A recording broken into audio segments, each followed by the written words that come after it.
날마다 솟는 샘물과 함께하는 오늘의 큐티 시간입니다. 1월 16일 월요일, 오늘의 말씀은 갈라디아 4장 12절로 20절까지 말씀입니다.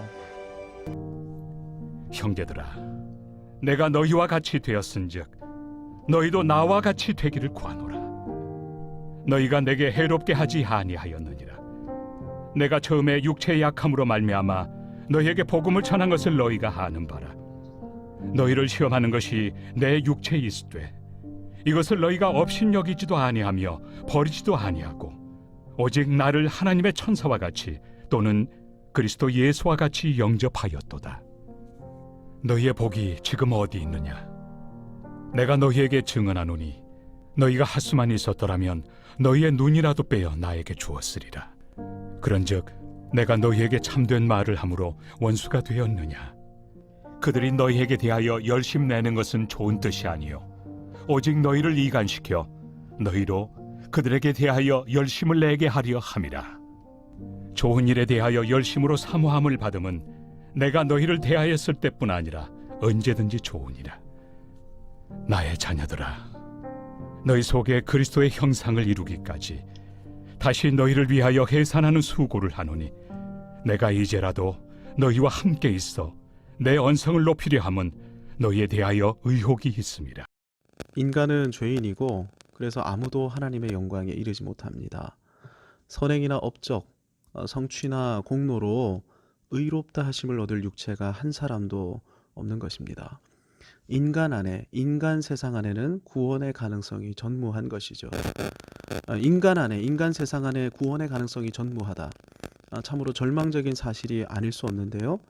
기독교는 이 엄중한 사실로부터 출발합니다.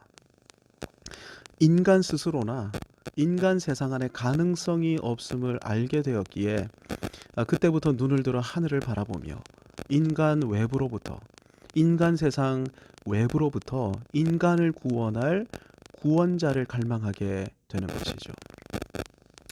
그런데 기독교 서클 내부에서도 인간 안에 가능성이 있다, 인간 안에 여전히 희망이 있다, 이런 주장이 성행해 왔습니다. 인간의 죄성이 인간 스스로의 가능성을 추구하고 있는 것이기 때문이죠. 이렇게 주장한 대표적인 사람이 펠라기우스인데요. 펠라기우스는 아담이 범죄한 이후에도 아담의 자유의지는 손상되지 않았고 따라서 아담의 후손인 우리의 자유의지도 손상되지 않았다. 인간은 여전히 선과 악을 스스로 선택할 능력을 가지고 있다, 이렇게 주장했습니다. 물론 펠라기우스는 타락과 방종으로 물든 로마 가톨릭 교회를 향해 경종을 울리고 도덕과 윤리를 갱신하자, 이런 의도로 자유의지를 주장한 것이지만 그는 결국 그리스도의 십자가를 부인하는 십자가의 원수가 되었고 인간 스스로의 결단이나 의지로 구원에 이를 수 있다는 심각한 이단 사상을 교회 내부에 뿌리내리게 한 이단 괴수가 되고 말았습니다. 그래서 사실 교회 안에는 율법이 온전히 선포되어야 합니다. 율법이 온전히 선포되면 죄악과 허물을 깨닫게 되고 수치심과 두려움을 가지게 됩니다. 율법을 받았다면 그는 택함받은 하나님의 백성이 분명합니다. 하지만 그럼에도 불구하고 율법을 통해 죄를 깨닫게 된 사람은 스스로가 공의로우신 하나님께 감히 나아갈 수 없는 죄인임을 알게 되는 것입니다. 이렇게 죄를 깨닫게 된 하나님의 백성이 하나님의 임재 앞으로 나오도록 하나님께서는 장치를 마련하셨는데 그것이 제사 아닙니까? 속죄제, 속건제, 화목제, 이런 제사를 통해 죄 씻음을 받은 사람만이 다시 하나님과의 관계에 헌신하기를 결단하면서 번제와 소제로 하나님을 예배하게 되고 다시 율법 안에 담겨있는 하나님의 거룩한 뜻에 헌신하며 하나님 나라를 위해 살겠노라 다짐하게 되는 것입니다. 순서는 율법, 그리고 제사입니다. 율법이 먼저인 것이죠. 갈라디아서 4장 5절에서 바울은 율법 아래 있는 자들을 속량하게 하시고 라고 말씀합니다. 율법 아래에서 죄를 깨닫고 수치심을 가지게 된 사람들, 두려움과 근심에 눌리게 된 사람들, 그래서 구원자를 갈망하게 된 사람들, 이런 사람들을 위해 이 땅에 오셔서 율법을 완성하신 분이 계십니다. 그분이 우리 주 예수 그리스도이시죠. 자, 이제 예수 그리스도께서 십자가에서 율법을 완성하셨고 구원을 이루셨습니다. 왜 이렇게 하셨습니까? 우리로 하여금 아들의 명분을 얻게 하시려고.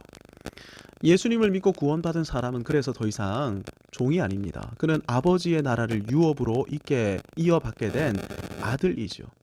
그러니 이제는 더 이상 구원을 얻기 위해 율법 아래 종노릇할 필요가 없게 된 것입니다. 그런데 갈라디아 성도들이 어떤 상태가 됐다는 것입니까? 선행, 업적, 성취, 공로, 행위에 종노릇하는 상태에 빠져버린 것입니다. 날과 달과 절기와 해를 삼가 지켜야 돼, 이렇게 말하면서 말입니다. 율법은 시민법, 의식법, 도덕법으로 이루어져 있습니다. 특별히 의식법의 경우 그리스도를 예표하는 것들인데요. 하나님께서는 의식법을 통해 그리스도를 전망하며 믿고 의존하도록 구약 백성들에게 은혜를 허락하셨습니다. 그런데 의식법의 실체이신 그리스도께서 이 땅에 오신 것이죠. 성전의 실체가 되시는 예수님께서 이 땅에 오신 것입니다. 그렇다면 성전 제사가 필요할까요? 성전에서 행했던 의식법이 필요할까요? 성전을 중심으로 모여 예배드렸던 구약 절기들을 준수해야 합니까? 하나님의 교회 같은 이단들은 성경이 유월절을 지키라고 했다고 유월절 준수에 목숨을 겁니다. 그런데 율법을 제대로 지키려면 어떻게 해야 됩니까? 성전을 지어야 합니다. 성전은 어디에 있습니까? 예루살렘에 있어야 하죠. 유월절을 제대로 지키려면 비행기 타고 이스라엘로 날아가서 예루살렘 성전부터 완공하고 아론의 자손들을 찾아서 제사장으로 세우고 레위인들을 찾아서 직분을 감당하게 해야 합니다. 그리고 그들에게 제사장의 복식들을 다 갖추어 입혀야 하는 것이죠. 그런데 이렇게 하지도 않으면서 유월절을 지킨다? 그게 무슨 유월절을 지키는 것입니까? 그런데도 유월절을 행하지 않는다면서 기존 교회를 비난하고 자기 신자들로 하여금 유월절 율법의 종노릇하는 상태로 묶어 놓고 있는 것이죠. 근데 유월절의 실체가 누구라고요? 예수 그리스도이십니다. 실체가 이 땅에 오셨습니다. 진짜가 왔으면 그림자는 필요 없는 것이죠. 처음에 갈라디아 교회 성도들은 바울이 전해준 복음을 듣고 구원을 맛보고 누리면서 참된 자유와 평강을 맛보았습니다. 네, 이것이 복음의 능력입니다.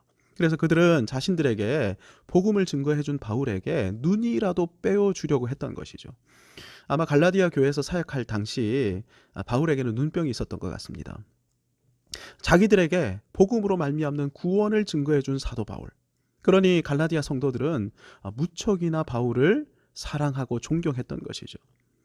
그런데 이랬던 갈라디아 성도들이 율법주의 아래 종노릇하게 되면서 영적인 아버지였던 바울을 향해서도 적대적인 존재로 돌변했고 17절을 보면 오직 너희를 이간시켜 라고 기록되어 있는데 서로를 향해서도 적대적인 관계로 돌변했던 것입니다.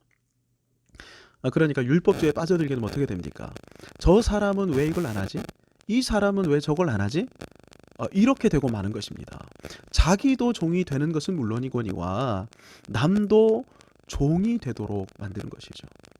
얼굴을 보면 이분들의 얼굴을 보면 구원으로 말미암는 기쁨, 자유, 평안, 감사 하나도 존재할 수가 없습니다. 날카로운 눈매로 저 사람의 잘못은 무엇이고 이 사람의 문제는 무엇인지 율법주의에 빠진 교회는 끊임없이 서로를 매서운 눈으로 감시하고 판단하고 정죄하기만 할 뿐입니다. 근데 원래 갈라디아 교회가 이런 교회가 아니지 않았습니까? 사랑과 희생, 섬김과 봉사로 충만했고 구원을 주신 것이 너무나 감사해서 감격 때문에 정말 섬기고 싶은 마음이 있어서 섬겼는데 기쁨으로 섬겼습니다. 얼마나 감사했는지 눈이라도 빼서 이 바울에게 주려고 했을 만큼 복음 사역자를 사랑으로 섬겼습니다. 그런데 이제는 이런 사역자를 원수처럼 생각하고 믿음의 형제들을 감시하고 판단하고 정죄하기 시작한 것입니다. 그러니 20절 말씀대로 바울은 언성을 높여가며 19절 말씀대로 다시 해산하는 수고를 아끼지 않고 있는 것입니다. 믿음은 율법을 통해 죄를 알게 되어 예수 그리스도를 믿고 그분과 연합하는 것입니다. 따라서 참된 믿음을 가지게 되면 그는 더욱 예수 그리스도를 닮아가게 되는 것이죠. 그리스도의 형상을 가지게 되는 것입니다. 여러분, 그리스도께서 어떻게 사셨습니까? 죄인들, 세리와 창녀들을 향해 이 악한 인간들아 이렇게 하셨습니까? 자기 죄를 알고 부끄러워하고 두려워 떠는 그들을 부드러운 손길로 어루만지시고 고치시고 싸매시고 품으셨습니다. 나도 너희를 정죄하지 아니하노니.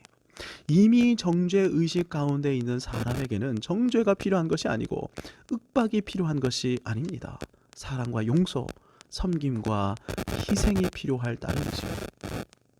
우리 자신을 바라보십시다. 나는 지금 예수님을 얼마나 닮아가고 있습니까?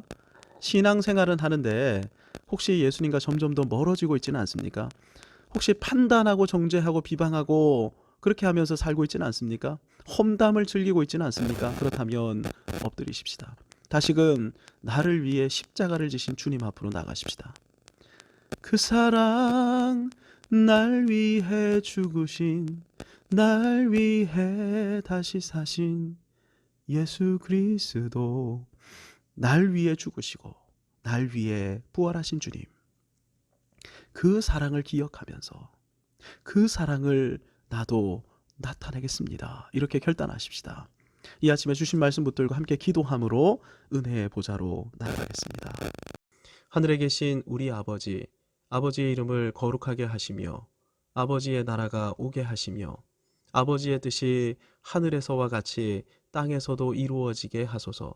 오늘 우리에게 일용할 양식을 주시고 우리가 우리에게 잘못한 사람을 용서하여 준 것 같이 우리 죄를 용서하여 주시고 우리를 시험에 빠지지 않게 하시고 악에서 구하소서. 나라와 권능과 영광이 영원히 아버지의 것입니다. 아멘.